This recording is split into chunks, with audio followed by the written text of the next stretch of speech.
Ассалаумағалейкум құрметті НБР кезет арнасының подписчиктері мен көрермендері. Арнаға қош келіпсіздер. Бүгін бізде жаңа видео. Және де сіздерге айтайын деген соңғы кездері видеоларым жақсы қаралым жинап, арнаға көп тіркеліп жатыр. Оның бәрі сіздердің арқаларыңыз. Жақында 200 подписчикке жетеміз.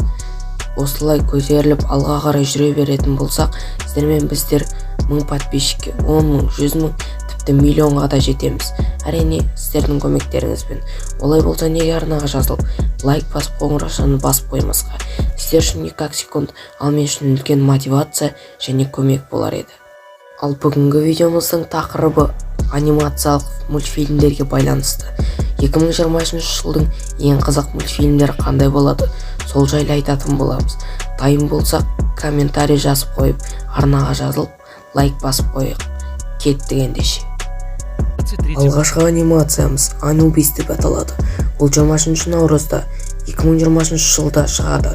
Blue Sky Studios'тың 20th Century Fox Animation мен бірге қосылып шығарған мультфильмі. Бұл мультфильмнің жалғасы да бар.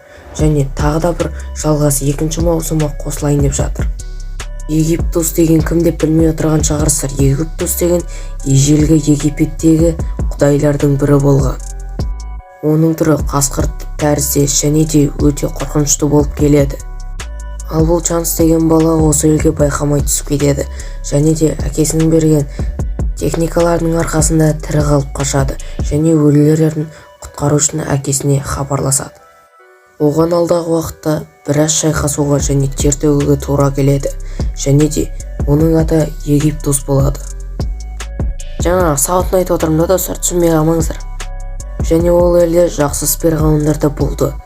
Қалай ойлайсыз, балақай тірі қалып ата-анасын көре ала ма екен? Оны бірге тамашалайық. Бұл жерден біз ата-анаға деген сағыныш пен отбасылық құндылықтарды көріп, соларды дәріптеуіміз керек, және де сондай тәлім тәрбие алуға болады. Келесі мультфильм Бэмби.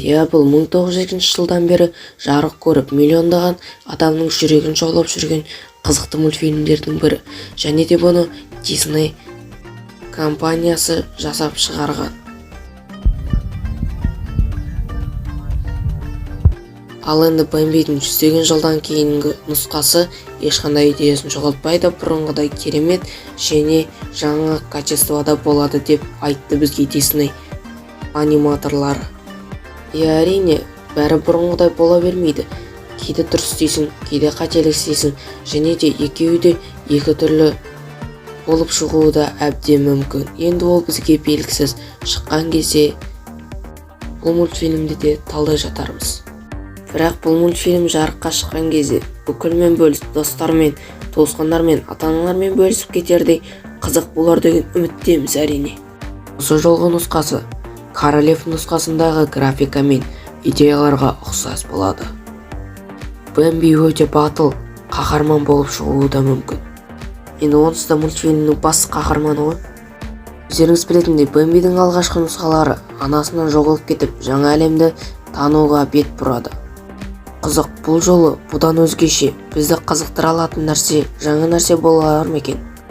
15 апрель күні 2023 жылы Мадагаскардың 4 бөлімі жоспарланып отыр. Олар соғыстан адамдардан қашып, өздері қалағанша өмір сүргілері келеді.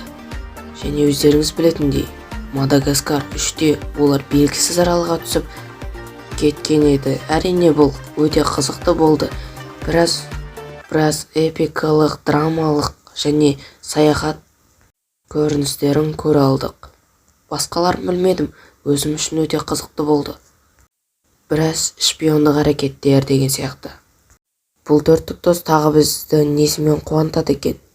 Қызық, олардың екінші үйі Нью-Йоркта аса қызықты ештеңе болмады. Ал бізге саяхаттаған кездері қызықты болған еді, бәріңіз білесіздер. Көрермендердің 2014 жылдан бастап осы мәселемен, осы сұрақпен милары әлі күнге дейін қатып жүр. 4 бөлімі белгісіз бір жайттардың кесірінен кішкене өзінің уақытынан кешігіріле тұрды. Сондықтан да біз толық сене алмаймыз. Ол 14 апрельде шықпауы да мүмкін. Мысалы, басқа да күндерде, басқа да айларда немесе басқа жылда да шығуы мүмкін. Ол бізге белгісіз, оны тек бір Алла ғана біледі. Ал біз алға кеттік. Ал бұл өздеріңіз білетін 2018 жылы шыққан «Өрмекші адам. Через вселенной» мультфильмі. Соңғы 10 жылдан бері «Өрмекші адамның» мультфильмдері бізді қатты қуантып жүр, оны да білеміз. «Өрмекші адамның» ең толық метражды, өте қызықты және де жаңа оқиғалы Spider-Verse-тің қосылуымен шыққан мультфильм болады. Өрмекші адамдардың 3 түрі болады. Әрқайсысы өз жолдарын іздеп тапқысы келеді, және бұл жерде классикалық төбелес, драма, саяхаттау, графика, өте бәрі керемет.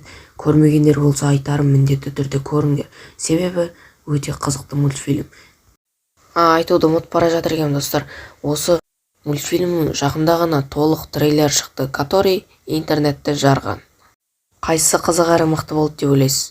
Өрмекші адам үйге қайтар жол жоқ па, әлде через вселенной ма? Комментарийға жаза кетіңіз. Ойбай, достар, кешіріңіздер, мен бәрінің тарихын айтып кетіппін ғой. Одан да өзіміздікіне оралайық. Енді 2023 жылы жоспарланып отырған мультфильм «Өрмекші адам. Сквозь вселенной». Бұл через вселенной мультфильмінің жалғасы болып табылады. Ал және де өздеріңіз білетін басты қаһарман қара өрмекші адам. Ренжімеңіздер, енді атын білмедім, атын ұмытып қалдым. Сондықтан қара өрмекші адам дей берейін. Және басты антагонисті қара өрмекші адам болады. Олар талай қызықты бастан кешіреді, және драма, саяхаттау, приключения деймін ба, романтика, барлық жанрлар бар, боевик. Бұдан көретініміз мультфильмнің толық метражды фильм сияқты көрінуі, және бәріміздің жүрегімізді жаулайды деген үміттемін. Енді алдағы уақытта күте жатармыз. Ал оған дейін лайк басып арнаға жазылуды ұмытпайық. Достар, бұл видеоның соңы емес, айтып қойайын, екінші бөлімі бар, тек ұзақ болып кетпесін деп жатқаным. Егер екінші бөлімін көргілеріңіз келсе, осы видеоға 10 000 қаралым жинал, 100-деген лайк жиналғанда шығаратын болам. Сау болыңыздар.